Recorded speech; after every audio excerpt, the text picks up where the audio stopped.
வணக்கம் நண்பர்களே. நம்ம இப்போ பார்க்க போகிற புத்தகத்தோட பேர் என்னென்னா கால்முளைத்த கதைகள். ராமகிருஷ்ணன் அவர்கள் எழுதியது. ஸோ இந்த புத்தகத்தை பற்றி தான் நம்ம இந்த வீடியோவில் 2 கதைகள் பார்க்க போகிறோம். இந்த புத்தகத்தை பற்றி இதுக்கு முன்னாடியே ஒரு 15 வீடியோ கிட்ட நம்ம அப்லோட் பண்ணியிருப்போம் இந்த சேனலில்.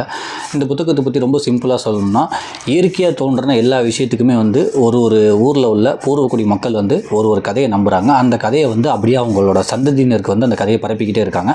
அந்த மாதிரி கதைகள் எல்லாத்தையுமே உலகம் பூரா இருக்க கதைகளை தொகுத்து ராமகிருஷ்ணன் அவர்கள் இந்த புத்தகத்தில் போட்டிருக்காங்க. அந்த கதை தமிழகமாக இருக்கலாம், அதாவது வேறு ஆஸ்திரேலியாவாக இருக்கலாம், இல்லை பிலிப்பைன்ஸாக இருக்கலாம். அந்த மாதிரி எல்லா உலகத்தில் உள்ள எல்லா கதைகளுமே இதில் இருக்கும்.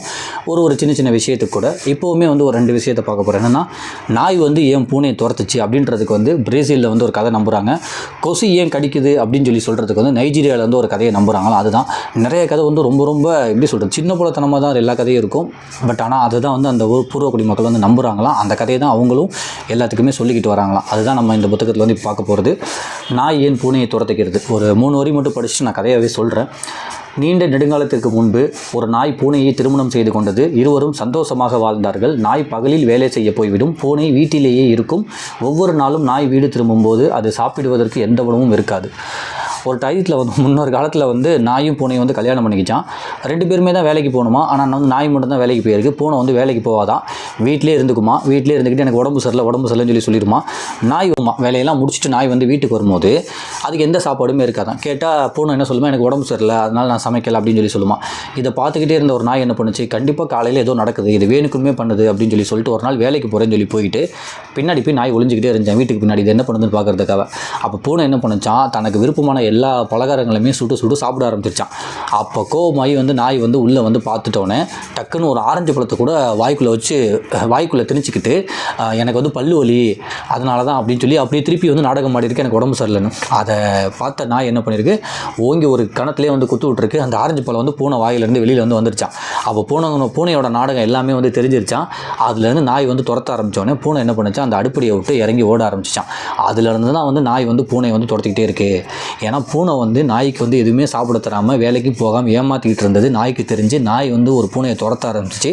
அதனால தான் அங்கே இருந்தால் இப்போ வரையுமே பூனையை பார்த்தா நாய் துரத்துது அப்படின்ற கதையை பிரேசிலில் நம்புகிறாங்களாம். இப்போ அந்த கதையுமே படிக்கிறேன். நீண்ட நெடுங்காலத்திற்கு முன்பு ஒரு நாய் பூனையை திருமணம் செய்து கொண்டது. இருவரும் சந்தோஷமாக வாழ்ந்தார்கள். நாய் பகலில் வேலை செய்ய போய்விடும், பூனை வீட்டிலேயே இருக்கும். ஒவ்வொரு நாளும் நாய் வீடு திரும்பும்போது அது சாப்பிடுவதற்கு எந்த உணவும் இருக்காது. பூனை தனக்கு உடல் நலமில்லை என்று சொல்லிவிட்டு படுத்து கொண்டு விடும். ஆத்திரமடைந்த நாய் ஒரு நாள் வேலைக்கு செல்வதாக சொல்லிக்கொண்டு வீட்டின் பின்புறத்தில் உட்கார்ந்து ஒளிந்து கொண்டு பூனை என்ன செய்கிறது என்று பார்த்து கொண்டே இருந்தது. பகலில் பூனை விதவிதமான பதார்த்தங்களை சமைத்து தானே தின்னத் தொடங்கியது. இதை கண்ட நாய் கோபத்துடன் சமையலறைக்குள் பாயவே பூனை தன் வாய்க்குள் சிறிய ஆரஞ்சு பழம் ஒன்றை ஒதுக்கி கொண்டு தனக்கு பல் வலிக்கிறது என்ற நாடகம் ஆடியது. நாய் பூனையின் கன்னத்தில் ஒரு குத்து விடவே ஆரஞ்சு பழம் வெளியே விழுந்தது. பயந்து போன பூனை நாயிடமிருந்து தப்பி ஓடியது. அன்றிலிருந்து தான் நாய்கள் பூனையை துரத்த தொடங்கின. பிரேசில் அப்படின்னு சொல்லிட்டு அந்த ஊர் பேரையும் போட்டிருக்காங்க. கதை இவ்வளோ பெருசாக இருக்கும். ஊர் பேர் அந்த நாட்டு பேர், ஊர் பேர் இங்கே போட்டிருப்பாங்க. சின்ன பிள்ளைங்களுக்குமே அழகாக சொல்கிற மாதிரி இருக்கும். நீங்கள் இந்த புத்தகத்தை வாங்கி சின்ன பிள்ளைங்களுக்குமே வாசிச்சு காமிங்க, அவ்வளோ அழகாக இருக்கும். அது கொசு ஏன் கடிக்குதுன்னு சொல்லிட்டு நைஜீரியாவிலேருந்து ஒரு கதை நம்புகிறாங்க.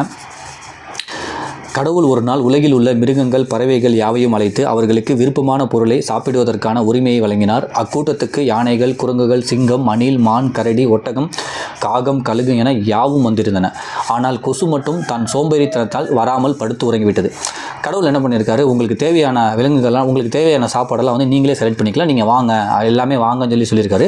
காட்டில் உள்ள எல்லா விலங்குகளுமே போயிருக்கு. அப்போ கொசு மட்டும் போலையாம், படுத்து தூங்கிடுச்சு அந்த கொசு. மீதி எல்லாமே போயிருக்காங்க. அப்போ குரங்கு என்ன, உனக்கு என்ன தேவைன்னு கேட்டோன்னே எனக்கு வாழைப்பழம் தேவைன்னு சொல்லியிருக்கு. யானைக்கு என்ன வேணும்னு கேட்டோன்னே எனக்கு அந்த பனை ஓலை தேவை அப்படின்னு சொல்லியிருக்கு. சிங்கத்துக்கு என்ன வேணும்னு கேட்டோன்னே சிங்கம் சொல்லியிருக்கு எனக்கு அந்த முயல், அந்த மான் கறி வேணும் அப்படின்னு சொல்லிட்டு இந்த மாதிரி ஒரு விலங்கு ஒன்று கேட்க எல்லாத்தையுமே கொடுத்துக்கிட்டே இருந்திருக்காரு கடவுள். எல்லாம் முடிஞ்சு போச்சு. அடுத்த நாள் கொசு சாவாசமாக தூங்கிட்டு போய் வாழைப்பழத்தை எடுத்து சாப்பிட போயிருக்கு. அப்போதைக்கு குரங்கு சொல்லியிருக்கு, இது உன்னோட பொருள் இல்லை, இதை கடவுள் என்கிட்ட கொடுத்துட்டாருன்னு. இதேமாதிரி ஒன்று வேறு ஏதோ ஒரு பொருளை போய் சாப்பிட போயிருக்கு. அப்போ அந்த பொருளுக்கான உரிமையாளர், அந்த விலங்கு அப்போ அந்த பொருளுக்கான உரிமையாளரான இன்னொரு விலங்கு என்ன சொல்லுது, இதை வந்து கடவுள் வந்து எனக்கு கொடுத்துட்டாரு அப்படின்னு சொல்லுது.